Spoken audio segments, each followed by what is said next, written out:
Hey guys, so how do you know if your technician's coming over to install your internet? Well, you should have got a text. And the text should have been something like this. Could be from a different number, by the way.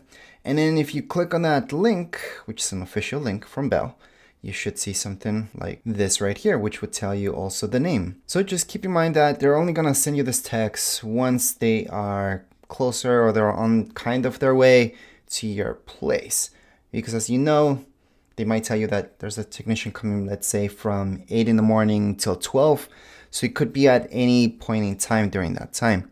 And it's a good thing that they do send you a text telling you that they might be on their way. So that way you are kind of sure that they're actually gonna make it on time, or at least during that time window. So this is how you guys can check, and that's it. So hopefully this helped you guys out, and it will keep you calm as you're waiting for your technician to come install your internet.